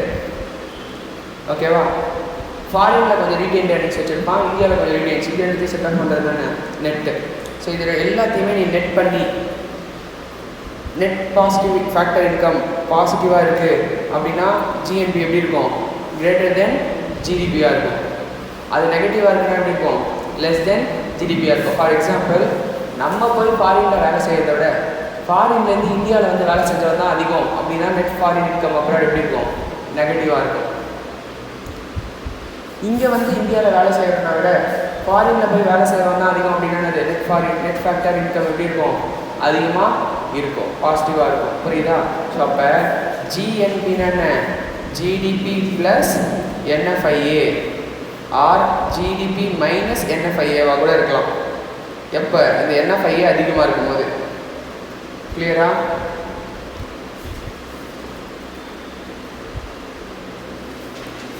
Net factor income abroad அப்படின்னா என்னன்னா aggregate amount of country citizen. அப்படின்னா என்னது? நம்ம சிட்டிசன் ஏர்ன் பண்ண ஃபாரினில் ஏர்ன் பண்ண இன்கம் மைனஸ் ஃபாரினர்ஸ் இந்தியாவில் ஏர்ன் பண்ண இன்கம். புரியுதா? ஃபஸ்ட்டு என்ன பண்ணுறேன், இந்தியாவில் டோட்டலாக எவன் வேணா இந்தியாவில் ஏர்ன் பண்ணியிருக்கலாம். ஓகேவா? ஃபஸ்ட்டு என்ன பண்ணுறேன், ஓவராலாக இந்த இந்தியா அப்படிங்கிற இடத்துல ஏர்ன் பண்ணவனுடைய டோட்டல் இன்கம் தான் என்னது உனக்கு? ஜிடிபி. ஓகேவா? இந்த இந்தியாவில் யார் யாரெல்லாம் ஏர்ன் பண்ணிக்கலாம்? இந்தியன்ஸ் ஏர்ன் பண்ணிக்கலாம், ஃபாரினர்ஸ் வந்து ஏர்ன் பண்ணிக்கலாம். இப்போ இந்தியா மட்டும் தான் நீ கவுண்ட் பண்ண ஜிடிபிக்கு. இப்போ என்ன பண்ணுற, இந்தியாவிலேருந்து ஃபாரினில் போய் சில பேர் வந்து ஏர்ன் பண்ணியிருப்பான், அதெல்லாம் இங்கே நீ கவுண்ட் பண்ணலை. கரெக்டாக இல்லையா? அப்போ அதை என்ன பண்ணுற, நீ ஆட் பண்ணிக்கிற ஜிடிபியோட. இந்தியாவில் ஃபாரினர்லேருந்து வந்து வேலை செஞ்சுருப்பான், அதை என்ன பண்ணுற, அவனுக்கே கொடுத்துட்ற, மைனஸ் பண்ணிடுற. ஓகேவா? ஸோ இதனுடைய ரெண்டுத்தோடைய ஆட் அண்ட் மைனஸ் தான் அது நெட்டு. இந்த நெட்டு பாசிட்டிவாக இருந்துச்சுன்னா ஜிஎன்பி எப்படி இருக்கும்? ஹையராக இருக்கும் ஜிடிபியை விட. இந்த நெட்டு கம்மியாக இருந்துச்சுன்னா ஜிஎன்பி எப்படி இருக்கும்? கம்மியாக இருக்கும். அப்போது ஒரு சிட்டிசன் ஆஃப் இந்தியா ஏர்ன் பண்ணது எவ்வளோன்னு சொல்கிறது தான் அது ஜிஎன்பி. இந்த உன் கண்ட்ரிக்கு நீயே வச்சுக்கோ, என் கண்ட்ரிக்கு நானே வச்சுக்கிறேன் அப்படின்னு வேல்யூ பண்ணுறது தானே அது ஜிஎன்பி. அப்போ ஜிஎன்பின்னா என்ன? GDP plus net factor income earned abroad. Net ஃபேக்டர்னா என்ன? நம்ம போய் அங்கே ஏர்ன் பண்ணது மைனஸ் அவன் வந்து இங்கே ஏர்ன் பண்ணுது. இது பாசிட்டிவாக இருக்குன்னா ஜிஎன்பி கிரேட்டராக இருக்கும், இது நெகட்டிவாக இருக்குன்னா ஜிஎன்பி லெஸ்ஸராக இருக்கும். இன்னைக்கு சொல்லும்போது மண்டே அன்றைக்கி டெஸ்ட்டு இருக்கும்போது ஒழுங்காக எழுதுனா எல்லாரும் மண்டேலையும் நான் கொட்டுவேன். புரியுதானா சொல்கிறேன்னு? Highly important area. கிளியரானா சொல்கிறேன்னு? ஒழுங்காக தெளிவாக படிச்சுக்கோ. உனக்கு இந்த அளவுக்கு ஸ்கூல்லலாம் யாருமே எக்ஸ்பிளைன் பண்ணியிருக்க மாட்டாங்க. சும்மா ஜிடிபினா நம்ம கரெக்டாக இல்லையா? ஜிடிபினா என்னன்னு தெரியும், என்டிபினா என்னென்ன வெறும் ஃபார்முலாவாக படிச்சுட்டு வந்திருப்பேன். புரியுதா? ஸோ இங்கே ரொம்ப ரொம்ப இம்பார்ட்டண்ட்டு. ஏன்னா உனக்கு கான்செப்டோட தான் கொஷின் கேட்பாங்க. வெறும் அப்படியே டேரெக்டாக ஏனோ தானோ ப்ளஸ் மைனஸ்லாம் கேட்க மாட்டாங்க. ஸோ தெளிவாக தெரிஞ்சுக்கிட்டு தான் நம்ம என்ன பண்ண முடியும், ஆன்சர் பண்ண முடியும். தெளிவாக நோட் எடுத்து ஒவ்வொரு விஷயத்தையும் தெளிவாக எழுதி படி. சரியா? நெக்ஸ்ட்டு, ஸோ ஜிடிபிக்கும் ஜிஎன்பிக்கும் என்ன டிஃப்ரென்ஸ்? இதில் நேஷ்னல்னு சொல்கிறோம், அதில் டொமஸ்டிக்னு சொல்கிறோம். சரியா? ஸோ நேஷ்னல்னால் அது domestic plus net factor income and abroad தான் எனக்கு national income. GNP gross national product, gross national product. Net national ப்ராடக்ட்னா என்ன? GNP minus depreciation. ஆர் எப்படி சொல்லலாம், என்டிபி மேலே கண்டுபிடிச்சல plus net factor income abroad அப்படின்னு சொல்லலாம். ஏன்னா என்டிபின்னது ஆல்ரெடி நீ நெட் டொமஸ்டிக் ப்ராடக்ட் கண்டுபிடிச்சுன்னா அப்போ என்ன ஆயிடுச்சு உனக்கு, ஆல்ரெடி மைனஸ் ஆயிடுச்சுன்னு தானே அர்த்தம். கிராஸ்னா டெப்ரிசியேஷன் இன்க்ளூட் ஆகிருக்கு, நெட்டுனா டெப்ரிசியேஷனை மைனஸ் பண்ணிடணும். கிராஸ்னா டெப்ரிசியேஷன் இன்க்ளூட் ஆகிருக்கும், நெட்டுனா டெப்ரிசியேஷனை மைனஸ் பண்ணிடணும். அப்போ என்டிபி அட் மார்க்கெட் ப்ரைஸ் மேலே கண்டுபிடிச்சோம்ல ஜிடிபி என்டிபின்னு, அதை டேரெக்டாக எடுத்து நெட் ஃபேக்டர் இன்கம் ஆட் பண்ணாலே என்ன கிடச்சிடும் உனக்கு, என்என்பி கிடச்சிடும். புரியுதா? நெக்ஸ்ட்டு என்ன பண்ணலாம், GDP at market price plus net factor income and abroad minus டெப்ரிசியேஷனும் பண்ணலாம். கிளியரா? இது மூணுத்தில் எப்படி வேணால் பண்ணலாம். புரியுதா? 3 வேலை கண்டுபிடிக்கலாம். கிளியராமா? ஒரே விஷயத்தை படிக்கல, வேறு வேறு விஷயம் படிக்கணும். ஒவ்வொன்றும் என்னன்றது தெளிவாக அண்டர்ஸ்டாண்ட் பண்ணிக்கோ. ஜிடிபினா என்ன, ஜிஎன்பினா என்னன்னு பார்த்தோம். இப்போ புரியுதா? ஜிடிபினா என்ன, என்டிபினா என்னன்னு பார்த்தோம் ஃபஸ்ட்டு. கரெக்டா? ஜிடிபினா என்ன, கிராஸ் டொமஸ்டிக் ப்ராடக்ட். என்டிபினா என்ன, நெட் டொமஸ்டிக் ப்ராடக்ட். ஜிஎன்பினா என்ன, கிராஸ் நேஷனல் ப்ராடக்ட். என்என்பினா என்ன, நெட் நேஷனல் ப்ராடக்ட். புரியுதா? 4 விஷயம் படிச்சிருக்கோம். ஓகேவா? இப்போ ஜிடிபி அட் ஃபேக்டர் காஸ்ட். ஃபேக்டர்ஸ்னா என்ன, லேண்டு, லேபர், கேபிட்டல், என்டர்பிரைனர்ஷிப், அவனுக்கு கொடுக்குற காஸ்ட்டு. அப்போ அந்த காஸ்ட்டில் நம்ம டிட்டர்மைன் பண்ணணும். அப்போ அந்த காஸ்ட்டை நீ டிட்டர்மைன் பண்ணணும்னா நீ என்ன பண்ணணும்னா மார்க்கெட் ப்ரைஸை நம்ம ரெண்டாக சொல்லலாம். ஒன்று factor cost plus net indirect taxes, அதுதான் மார்க்கெட் ப்ரைஸ். புரியுதா? இப்போ உனக்கு நான் எவ்வளோ சம்பளம் கொடுக்குறனோ அது ப்ளஸ் உங்ககிட்ட டேக்ஸ் வாங்கி கவர்மெண்ட்டுக்கு கட்டியிருப்பேன் அது, இது ரெண்டுமே சேர்ந்தது தான் அது மார்க்கெட் ப்ரைஸ். இப்போ ஒரு பிஸ்கெட் பேக்கெட் வாங்குற, இன்டைரக்ட் டேக்ஸ் கட்டுறியா இல்லையா? கட்டுற. ஜிஎஸ்டி கட்டிருக்கியா? அப்போது அது ப்ளஸ் ஃபேக்டர் காஸ்ட்னா என்ன, அந்த பிஸ்கெட்டுக்கு எவ்வளோ செலவாச்சு, எவ்வளோ லேபர் ஆச்சு, பேக்கிங்க்கு எவ்வளோ ஆச்சு, இதெல்லாமே சேர்ந்து தானே அது ஃபேக்டர் காஸ்ட். அப்போ மார்க்கெட் ப்ரைஸ்னா என்ன, factor cost plus net direct tax, indirect taxes minus சப்சிடிஸ்னு கூட சொல்லலாம். கவர்மெண்ட் ஏதாவது சப்சிடி கொடுக்குறாங்கன்னா அதை என்ன பண்ணிடலாம், ஃபேக்டர் காஸ்ட்லேருந்து மார்க்கெட் ப்ரைஸ்லேருந்து மைனஸ் பண்ணிடலாம். இதுதானே அது மார்க்கெட் ப்ரைஸ். அப்போ ஃபேக்டர் காஸ்ட் என்னன்னு சொல்லலாம், இந்த இன்டைரக்ட் டேக்ஸ் இந்த பக்கம் வந்துச்சுன்னா அது ஃபேக்டர் காஸ்ட். புரியுதா? அப்போ ஃபேக்டர் காஸ்ட்னா அது market price minus net indirect taxes or market price minus net indirect taxes plus subsidies. இது அப்படியே அந்த பக்கம் போச்சுன்னா உனக்கு ஃபேக்டர் காஸ்ட் கிடச்சிடும். இப்போது இந்த ஃபேக்டர் காஸ்ட்டை யூஸ் பண்ணினா அதுக்கு பேர் என்ன, ஜிடிபி அட் ஃபேக்டர் காஸ்ட் அப்படின்னு சொல்லலாம். அப்போனா இங்கே மார்க்கெட் ப்ரைஸ்லேருந்து நீ எதை மைனஸ் பண்ணணும், இன்டைரக்ட் டாக்ஸஸை மைனஸ் பண்ணணும், சப்சிடிஸை ஆட் பண்ணணும். அப்படி பண்ணினா உனக்கு என்ன கிடச்சிரும், ஜிடிபி அட் ஃபேக்டர் காஸ்ட் கிடச்சிரும். ஸோ அப்போ ஜிடிபி அட் ஃபேக்டர் காஸ்ட் வேணும்னா GDP at market price minus indirect taxes plus subsidies போட்டினா ஜிடிபி அட் ஃபேக்டர் காஸ்ட் கிடச்சிருமா? ஓகேவா? இது ஒரு வேலை பண்ணலாம். இன்னொரு வேலை என்ன பண்ணலாம், எவ்வளோ எம்ப்ளாய்க்கு சம்பளம் கொடுத்தேன், எவ்வளோ எனக்கு ப்ராஃபிட் வந்துச்சு, எவ்வளோ செல்ஃப் எம்ப்ளாய்டுக்கு நான் மிக்சட் இன்கம் எடுத்துக்கிட்டேன், எவ்வளோ டெப்ரிசியேஷன் ஆச்சு அப்படின்னு கம்பெனி சைட்லேருந்து எல்லாத்தையும் ஆட் பண்ணி கண்டுபிடிக்கலாம் ஃபேக்டர் காஸ்ட்டை. கரெக்டாக இல்லையா? புரியுதா? அதை ரெடி பண்ணுறதுக்கு எனக்கு எவ்வளோ செலவாச்சுன்னு கம்பெனியோட ஆங்கிள்லேருந்து கண்டுபிடிக்கிறது தான் இது ஆகும். மார்க்கெட் ப்ரைஸ்லேருந்து போனோம்னா என்ன பண்ணலாம், இன்டைரக்ட் டேக்ஸை மைனஸ் பண்ணணும், சப்சிடிஸை ஆட் பண்ணணும். இது என்னது, GDP at factor cost. NDP at factor காஸ்ட்டுக்கு ஆன்சர் சொல்லி பார்ப்போம். என்னது, GDP at factor cost minus depreciation. அப்படி இல்லைன்னா பண்ணலாம் GDP at market price minus indirect tax plus subsidy minus depreciation. இந்த வேலை கண்டுபிடிக்கணும்னா பண்ணலாம், எல்லாத்தையும் சேர்க்கலாம், டெப்ரிசியேஷனை மட்டும் சேர்க்க தேவையில்லை. என்டிபினால அதில் என்ன இருக்கக்கூடாது, டெப்ரிசியேஷன் இருக்கக்கூடாது. கிளியரா? இதானது GDP at factor cost. So உனக்கு எக்ஸாம்பிள்லாம் கொடுத்துருக்காங்க. ஓகே, ஃபேக்டர் ப்ரைஸ்னால் என்ன, பேசிக் ப்ரைஸ்னால் என்ன, மார்க்கெட் ப்ரைஸ்னால் என்னன்னு சொல்லியிருக்காங்க. பேசிக் ப்ரைஸுங்கிறது factor price plus production tax minus production subsidy. ஓகேவா? பேசிக் ப்ரைஸ்க்கும் ஃபேக்டர் காஸ்ட்டுக்கும் என்ன டிஃப்ரென்ஸ்னால், ஃபேக்டர் காஸ்ட்டுங்கிறது factor cost plus production tax minus subsidy தான் இது பேசிக் ப்ரைஸ். அண்ட் பேசிக் ப்ரைஸ்க்கும் மார்க்கெட் ப்ரைஸ்க்கும் என்ன டிஃப்ரென்ஸ்னால், ப்ரொடக்ஷன் காஸ்ட் வேறு, ப்ராடக்ட் டேக்ஸ் வேறு. ஓகேவா?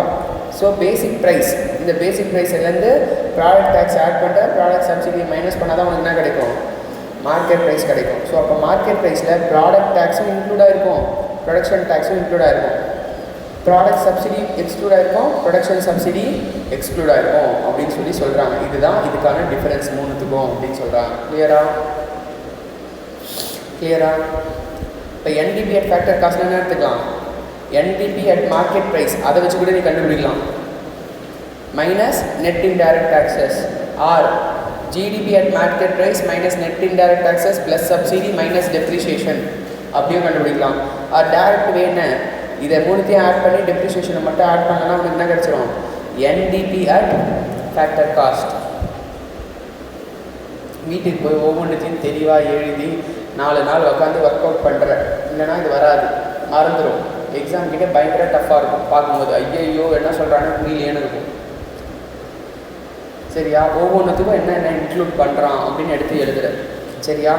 இப்போ என்என்பி அட் ஃபேக்டர் காஸ்ட் எப்படி இருக்கும், என்என்பினா நேஷ்னல்னு வந்தாலும் என்ன இன்க்ளூட் பண்ணணும்,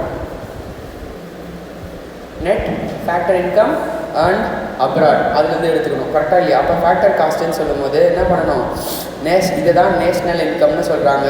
net factor income NNP at factor cost தான் என்ன சொல்கிறாங்க, நேஷ்னல் இன்கம். இவ்வளோ நேரம் நீ படித்தது எல்லாத்தையும் எதுக்கு, இந்த நேஷ்னல் இன்கம்மாக கண்டுபிடிக்க தான்.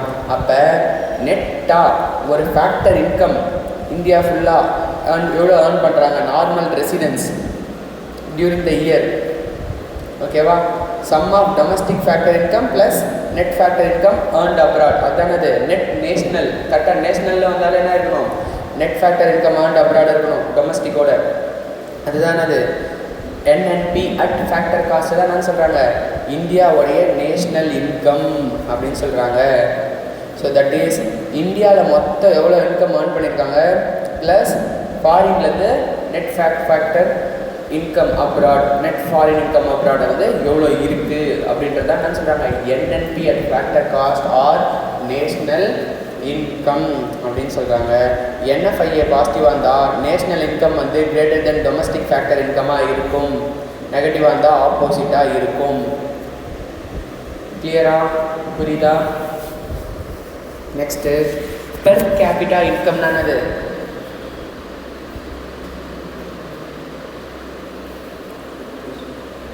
என்ன பண்ணுது, total population divided by total income divided by number of population. அது பண்ணனா இருக்கும் ஒரு பர்சன் இன் இந்தியாவுக்கு பர் கேபிட்டா, ஒரு பர்சனுக்கு எவ்வளோ இன்கம் இருக்குது அப்படின்னு கண்டுபிடிக்கிறது தானே அது per capita income. So per capita இன்கம்னது இந்த ஜிடிபி பர் கேபிட்டா வந்து country's economic output per person, ஒரு அவுட்புட் பர் பர்சன் எவ்வளோ அப்படின்றத நம்ம டிட்டர்மைன் பண்ணுறோம். So GDP adjusted by inflation by population. அப்போ ஜிடிபியை இன்ஃப்ளேஷனோட சேர்த்துக்கணும். GDP plus inflation divided by total population போட்டினா அதுதானே கிடைக்கும், ஒரு பர்சனுடைய இன்கம் எவ்வளோன்னு கிடைக்கும். ஸோ அதுதான் ஸ்டாண்டர்ட் ஆஃப் லிவிங் ஆஃப் ஒரு கண்ட்ரியை வந்து என்ன பண்ணுது, உனக்கு டெபிட் பண்ணுது.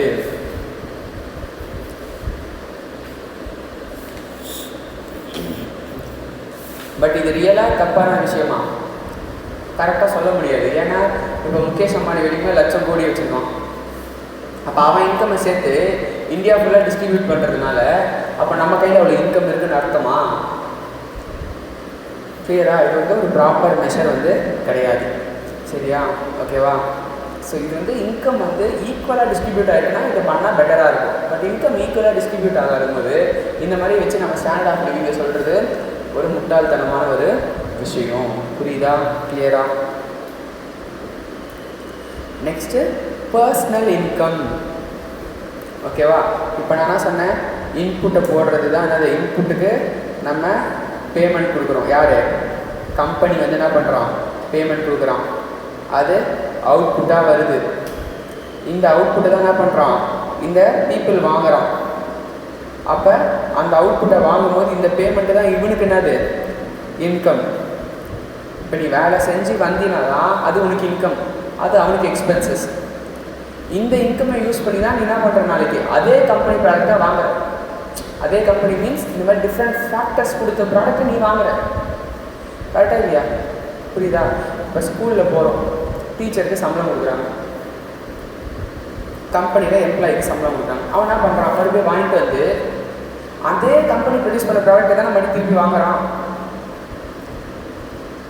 இவன் எஜுகேஷனுக்கு போகிறான், அவன் இந்த ப்ராடக்டை வாங்குறான், திருப்பி அங்கேயே தானே போகுது காசு.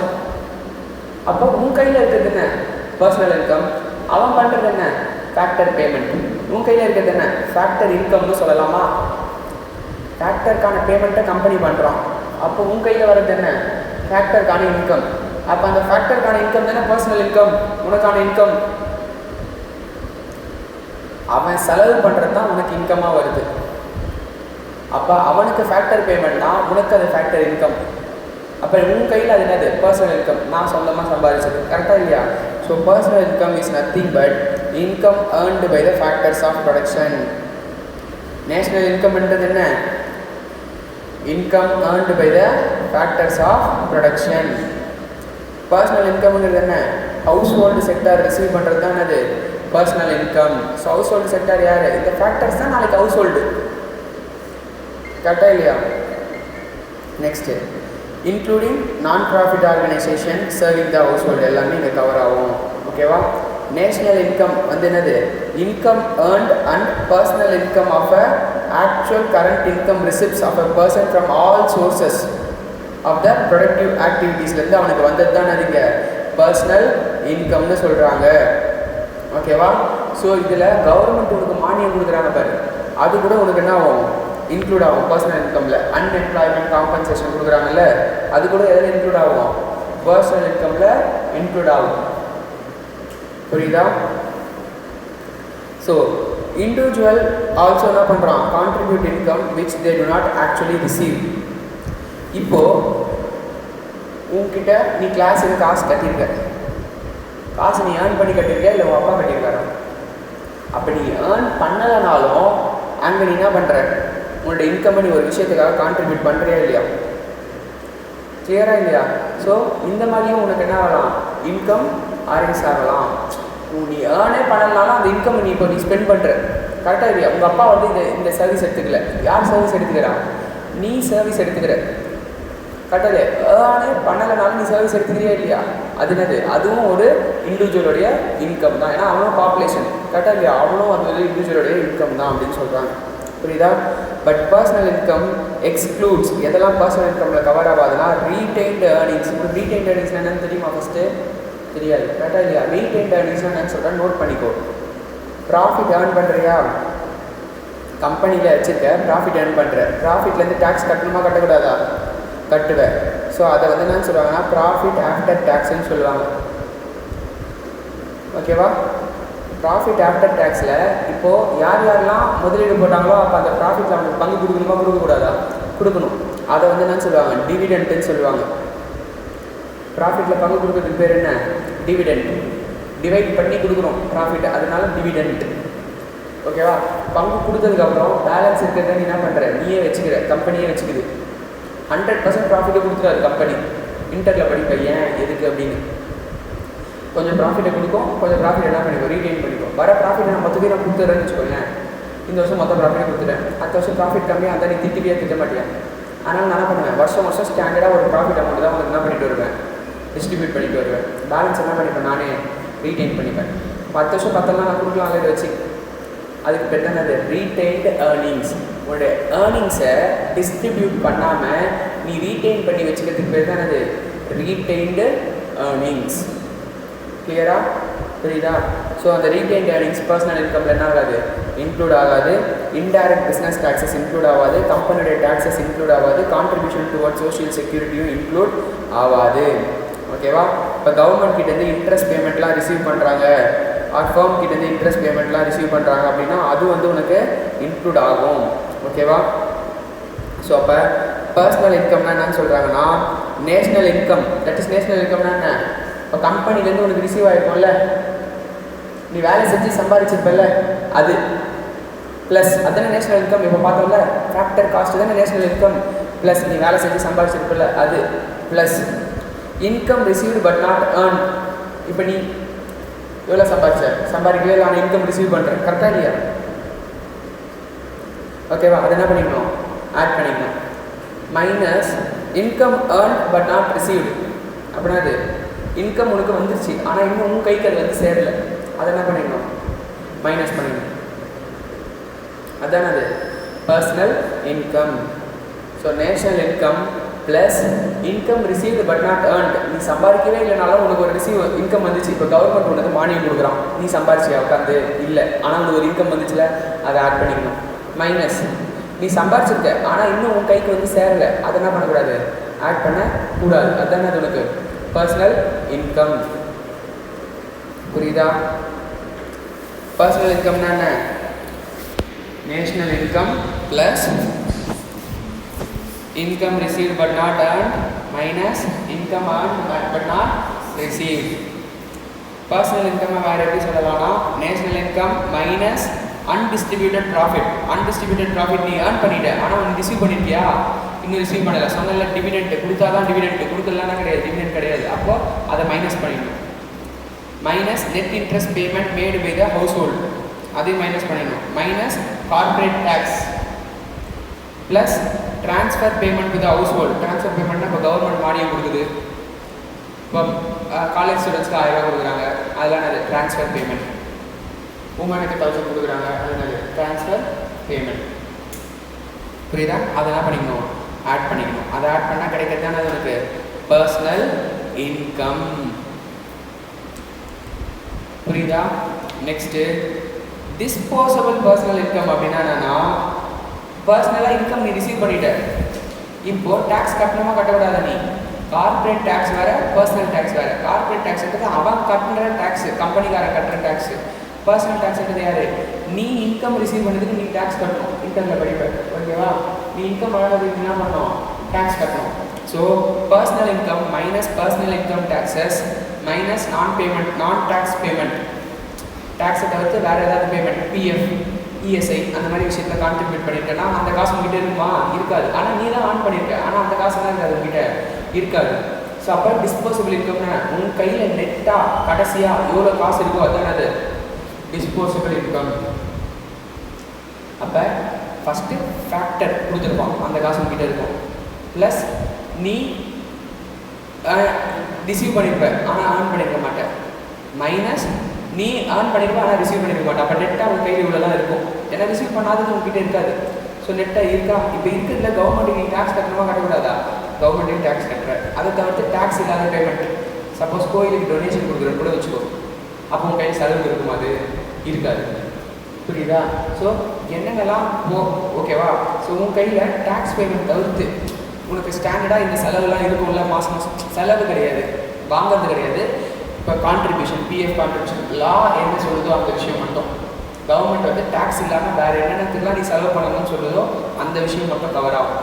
பிஎஃப், இஎஸ்ஐ அந்த மாதிரி விஷயங்கள். ஓகேவா?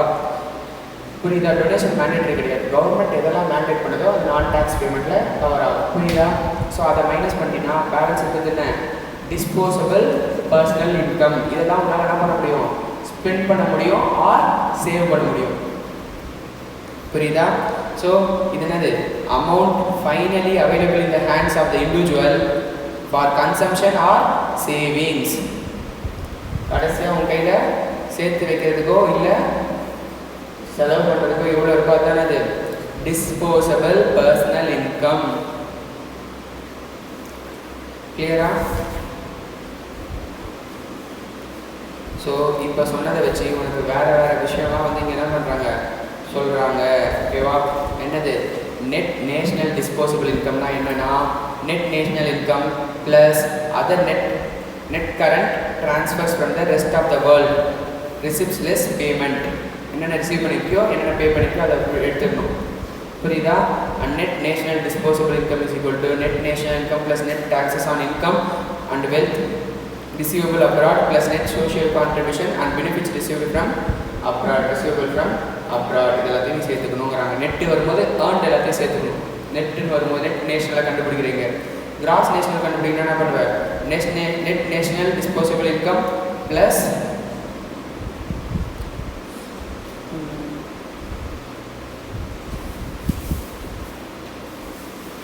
எங்கே கொடுத்துருப்பாங்க சிஎஃப்சி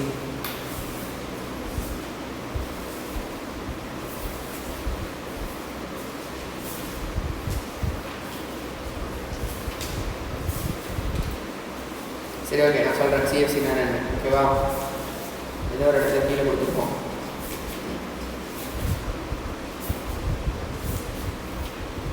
சரி இது plus CFC plus equal to cross national income plus other நான் கரண்ட் அசட்ஸ் அதெல்லாம் ஆட் பண்ணால் வந்து கிடச்சிடும் கிராஸ் நேஷனல் டிஸ்போசபிள் இன்கம் கிடச்சிடும். ஓகேவா? அப்படியே ஆட் பண்ணிட்டு வரும். சரியா? நெக்ஸ்ட்டு டொமஸ்டிக் இன்கம்மை 2 கேட்டகரியாக நம்ம கேட்டகரி பண்ணலாம். Income from domestic product to public sector, அதாவது income from property entrepreneurs to the government அப்படின்னு ஒன்று சொல்லலாம். கவர்மெண்ட் செக்டாருக்கு வர இன்கம்னு ஒன்று சொல்லலாம். இன்னொன்று ப்ரைவேட் செக்டாருக்கு வர இன்கம்னு ஒன்று சொல்லலாம். இன்கம் ஃப்ரம் டொமஸ்டிக் ப்ராடக்ட்டை எப்படி சொல்லலாம்? ஒன்று பப்ளிக் செக்டாருக்கு, இன்னொன்று ப்ரைவேட் செக்டாருக்கு. ஸோ ப்ரைவேட் செக்டார்னு நம்ம சொல்லும்போது NDP at factor cost minus income from property and entrepreneurs accruing to the government. That is கவர்மெண்ட்டுக்கு என்னென்னலாம் போதோ அதை மைனஸ் பண்ணினா உனக்கு என்ன கிடச்சிடும்? ப்ரைவேட்டுக்கு எவ்வளோ போதுன்னு கிடச்சிடும். கிளியரா? லாஸ்ட் ப்ரைவேட் இன்கம் அப்படின்னா என்ன? Income that is factor income plus transfer income accrues to என்ன sector?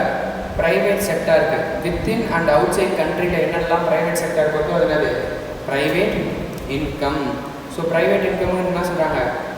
Factor income from net domestic product accruing to the private sector plus net factor income earned abroad plus net debt interest plus current transfer from the government plus other net transfer from the rest of the world. இதெல்லாம் நீங்கள் படித்து தான் அப்படியே படித்து மனப்பாடம் பண்ணி தான் அவங்க ஃபார்முலா மாதிரி.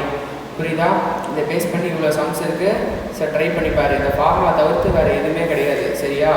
ஸோ 6.15 வரைக்கும் என்ன பண்ணுற நீ இந்த வாரம் ட்ரை பண்ணிவிட்டு வர. சரியா? ஸோ அப்போ தான் நெக்ஸ்ட்டு நேஷனல் இன்கம்னா வேறு எப்படிலாம் நம்ம மெஷர் பண்ண முடியும் அப்படின்றத பார்க்கும்போது உனக்கு ஈஸியாக இருக்கும். கிளியரா? புரியுதா? ஓகேவா? ஷியராப்பா? புரியுதா? இது மட்டும் தான் ரொம்ப பெரிய சாப்டர். பேலன்ஸ் இருக்கிறதுலாம் என்ன ஆகிடும்? 4 நாளில் 4 சாப்டரு கம்ப்ளீட் ஆகிடும். சரியா? ஓகேவா? நேஷனல் இன்கம் தான் ரொம்ப பெரிய சாப்டர். ஓகேவா? ஸோ இதுக்கு இன்னொரு யூனிட் இருக்குது, 2 யூனிட் இருக்குது. சரியா? ஸோ வீட்டுக்கு போய் பொறுமையாக படிச்சுட்டு கிளம்பணுமா? ஊருக்கு நீங்கள் ஊருக்கு போகிறீங்க, இங்கே தான் படிக்க போகிறீங்க. நீ ஊருக்கு போகணுமா? நீ கிளம்பு. நீ ஊருக்கு போகிறீங்க, நீ தான் போகிறீங்க. சரி, அப்போ படிச்சுட்டு போங்க. எதனா டவுட்னா கிளியர் பண்ணிட்டு அப்புறம் கிளம்பிடுங்க. சரியா?